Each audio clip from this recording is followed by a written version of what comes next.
We will never know the first enslaved person's name. Their life disappeared before history learned to write. Bones cannot tell us whether someone was legally free. Objects survive, but social status often does not. Writing finally changed what historians could recover. Some tablets recorded people being bought and sold. Many early records come from ancient Mesopotamia, but earliest evidence is not necessarily the beginning. Freedom includes some control over where you go. Enslavement places that control in another person's hands. A person could be treated as transferable property. Families could also be separated against their will. Yet a rope alone proves almost nothing. Free and enslaved bodies leave similar skeletons behind. Most restraints decayed long before archaeologists arrived, and the first victim's name vanished with them. Archaeologists uncover graves, homes, tools, and food. They can reconstruct health, diet, work, and violence. But legal identity rarely survives inside a grave. The same evidence can support several possible stories.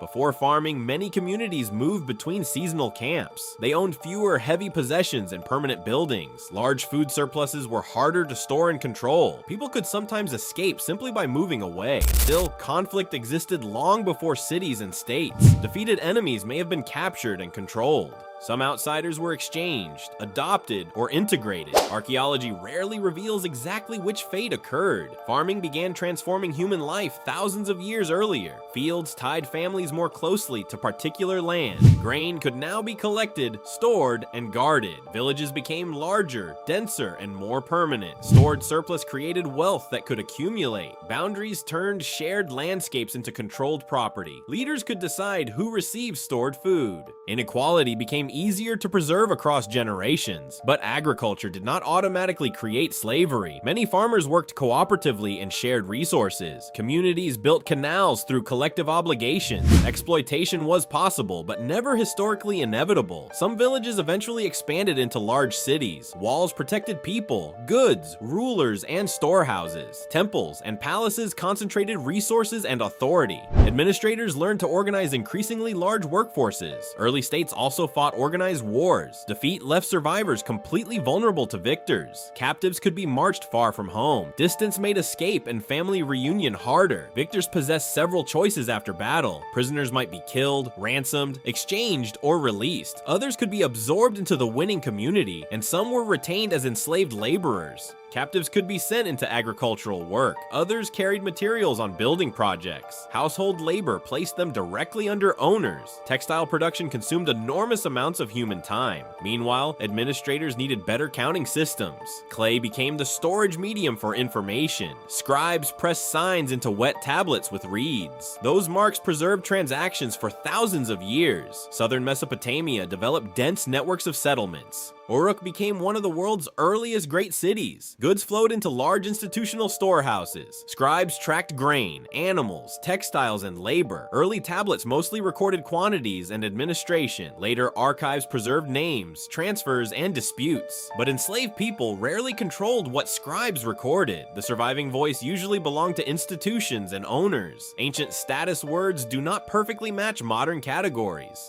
Male and female terms changed meaning across contexts. A servant was not always legally enslaved. Historians must interpret each document cautiously. By the 3rd millennium BCE, city-states filled Mesopotamia. Their archives contain clearer evidence of slavery. People could be transferred between private households. Witnesses and seals helped make transactions enforceable, yet almost no enslaved person left an autobiography. Their identities survive mainly inside someone else's account. Foreign names were sometimes replaced with local ones. That change could sever another link to home. Warfare was one major source of enslaved people. Captivity began at the moment resistance ended. Weapons, community, and protection were suddenly gone. A survivor might be assigned to a household. Debt created another dangerous route into dependency. A failed harvest could make borrowing unavoidable. Interest and obligations could grow beyond repayment. A debtor or relative might enter service. But debt service was not always permanent slavery. Rulers sometimes canceled debts and restored households. Some obligations ended after a defined period. Ancient unfreedom existed across a complicated spectrum. Courts could also impose forced labor or status loss. Punishment was another possible path into enslavement. Children born to enslaved mothers faced inherited vulnerability. Their exact status depended on period and local law. Ancient sales usually happened through documented agreements. Silver was weighed because coins did not yet exist. A scribe recorded the people people and property transferred. Witnesses sealed the clay to validate the contract. The tablet could later defend an owner's claim. Enslaved people could also pass through inheritance. Administrative lists counted them within household resources. Owners pursued runaways because their control had been challenged. Domestic workers cooked food for their households. They spent hours grinding grain by hand.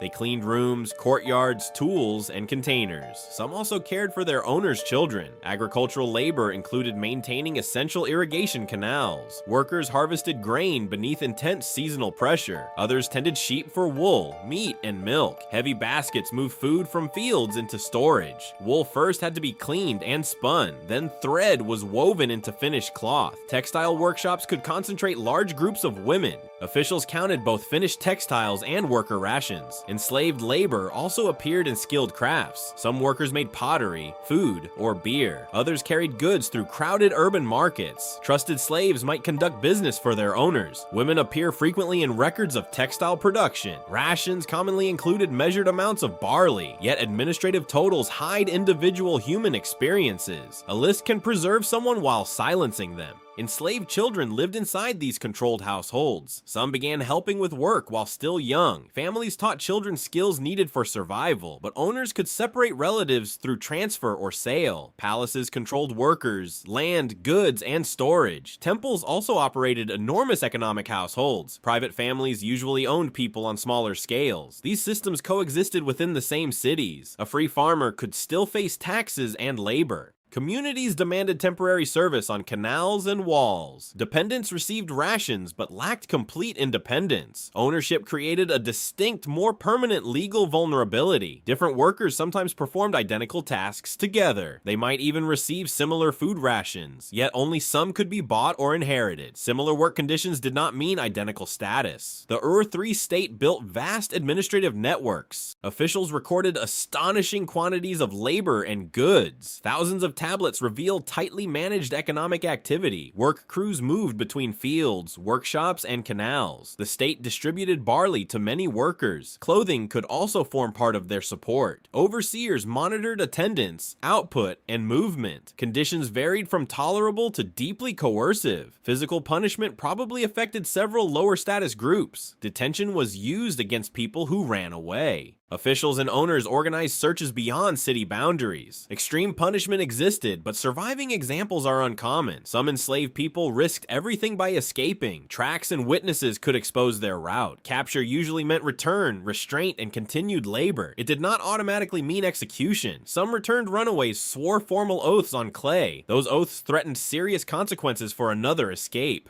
Owners also avoided destroying valuable human property. The harshest recorded penalties were exceptional warnings. Locked barracks could keep workers from leaving. Guards controlled doors, schedules, and daily movement. Confinement connected nighttime detention with daytime labor. Escape attempts could produce even tighter control. Early restraints were often rope, wood, and architecture. Modern images of iron chains can mislead. Mud brick rooms and guarded gates were enough. Historical accuracy means avoiding later Roman cliches. Enslaved people were not always physically passive. Some received responsibility for commercial errands. They handled goods, tablets, and measured silver, but every opportunity remained constrained by ownership. Manumission could legally transform an enslaved person's status. Scribes and witnesses sometimes recorded that release. Freedom might begin with one formal transaction, yet it could restore an entire human future. Faithful service sometimes encouraged an owner to release someone. Release could also follow an owner's death. Some enslaved people accumulated resources toward freedom. Royal debt releases free debt servants. Not everyone. Enslaved people still form partnerships and families. They raise children under uncertain legal protection. Human bonds survive systems designed to control them. Most private emotions never entered official records. Centuries later, Babylon produced Hammurabi's famous law collection. Its stone stelae organized judgments by legal status. Several laws punished assistance to fugitive slaves. Sheltering an escapee could therefore be dangerous. Law valued injuries differently according to status.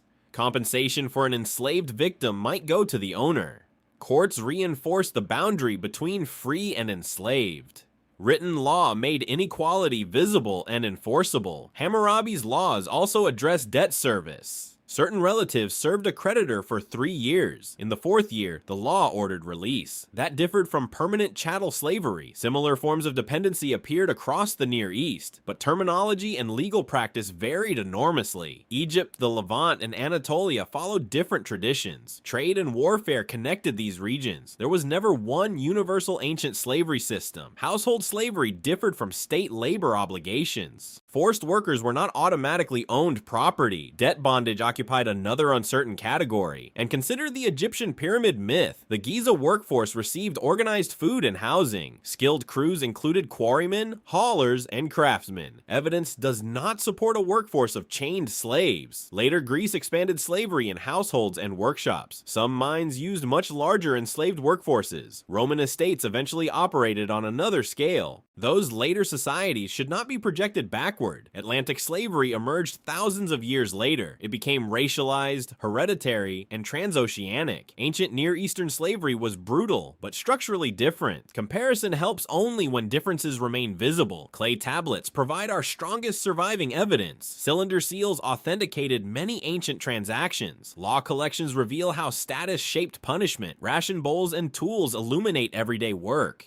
Clay survived because Mesopotamia's climate was dry. Archive fires accidentally hardened some tablets. Archaeologists recovered documents owners never meant us to read. Specialists then reconstructed their ancient languages. These records were created by powerful institutions. Owners spoke. Scribes transformed speech into documents. Enslaved workers usually remained silent in the background. Their missing testimony limits every modern reconstruction. Scholars still debate ancient categories and definitions. The boundaries between servant, dependent, and slave blur. Coercion alone does not prove legal ownership. Sale, inheritance, and controlled movement provide stronger evidence. So who was the first enslaved human? We have no name, place, or reliable date. We only know when surviving evidence becomes clearer. The practice itself was probably much older. Farming, cities, warfare, and administration increased its visibility. Clay tablets preserved ownership claims, not human voices. Today, we can recover fragments of those lost lives, but the first enslaved person remains forever unknown.